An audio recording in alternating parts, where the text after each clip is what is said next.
Bismillahirrahmanirrahim. Assalamualaikum warahmatullahi wabarakatuh.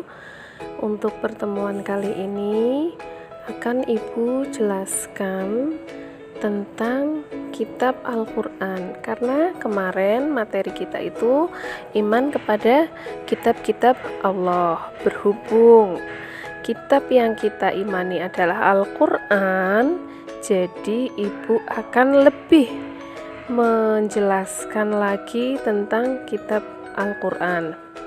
Jadi Al-Quran adalah merupakan kitab suci yang diturunkan Allah kepada Nabi Muhammad SAW melalui malaikat Jibril.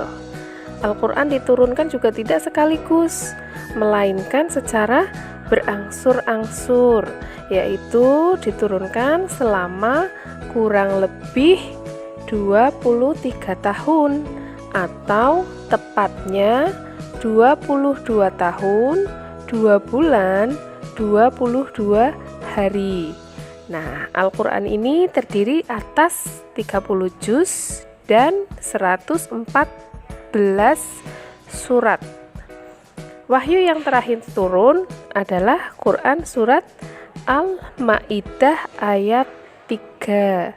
Untuk Al-Quran itu sendiri diwahyukan kepada Nabi Muhammad SAW untuk menghapus sebagian syariat yang tertera dalam kitab-kitab terdahulu, melengkapinya dengan tuntunan yang sesuai dengan perkembangan zaman. Al-Quran juga merupakan kitab suci terlengkap dan berlaku bagi semua umat manusia sampai akhir zaman. Oleh karena itu, Muslim kita tidak perlu meragukan lagi, seperti dalam Quran surat Al-Baqarah ayat 2. Dzalikal kitabula raiba fih hudal lil muttaqin. Kitab Al-Quran ini tidak ada keraguan padanya, petunjuk mereka yang bertakwa. Quran surat Al-Baqarah ayat 2. Dan nama-nama lain dari Al-Quran itu sebenarnya banyak. Contohnya Al-Huda, artinya Al-Quran itu sebagai petunjuk seluruh umat manusia. Kemudian Al-Furqan, artinya sebagai pembeda antara yang baik dan buruk. Asy-Syifa, artinya Al-Quran itu sebagai penawar atau obat penenang hati. Az-Zikr, artinya juga Al-Quran sebagai peringatan adanya ancaman dan balasan. Dan Al-Kitab, artinya Al-Quran adalah firman Allah yang dibukukan. Dan yang berikutnya adalah isi daripada Al-Quran. Adapun isi pokok Al-Quran adalah sebagai berikut. Yang pertama, akidah atau keimanan. Jadi Al-Quran itu membahas tentang akidah yang mana meyakinkan kita sebagai umat manusia Muslim untuk beriman kepada Al-Quran. Kemudian yang kedua adalah ibadah, baik ibadah mahdoh maupun ghairu mahdoh. Kemudian yang ketiga, akhlak. Jadi Al-Quran itu membahas akhlak, baik akhlak kepada Allah sebagai Sang Pencipta, akhlak kepada sesama manusia, dan akhlak kepada alam semesta. Yang keempat adalah muamalah, yaitu hubungan manusia dengan sesama manusia. Contohnya jual beli, nikah, dan lain sebagainya. Yang kelima, kisah.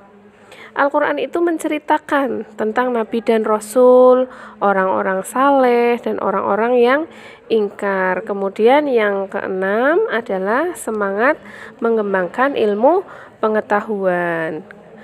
Dan yang berikutnya adalah keistimewaan Al-Quran. Al-Quran itu memiliki keistimewaan sebagai kitab suci. Yang pertama adalah sebagai petunjuk dan rahmat bagi orang-orang yang beriman dan bertakwa. Kemudian sebagai informasi kepada setiap umat bahwa Nabi dan Rasul terdahulu adalah mempunyai syariat atau aturan dan caranya masing-masing dalam menyembah Allah Subhanahu wa Ta'ala. Kemudian Al-Quran adalah sebagai kitab suci terakhir dan terjamin keasliannya. Yang keempat, Al-Quran tidak dapat tertandingi oleh ide-ide manusia yang ingin menyimpang. Kemudian yang terakhir adalah membaca dan mempelajari isi Al-Quran merupakan ibadah. Jadi kita sebagai umat Islam wajib mengimani dan mempercayai isi Al-Quran karena merupakan pedoman hidup umat manusia, terlebih pedoman hidup umat Islam. Apalagi kita tidak mengimani dan mengamalkannya, kita termasuk orang-orang yang kafir. Cara mengamalkan isi Al-Quran adalah dengan cara mempelajari, belajar, membaca, mengaji, baik melalui iqra, qiraah, dan lain sebagainya. Kemudian mempelajarinya, menganalisis isinya, dan mengamalkannya. Itu yang bisa Ibu sampaikan. Terima kasih. Wassalamualaikum warahmatullahi wabarakatuh.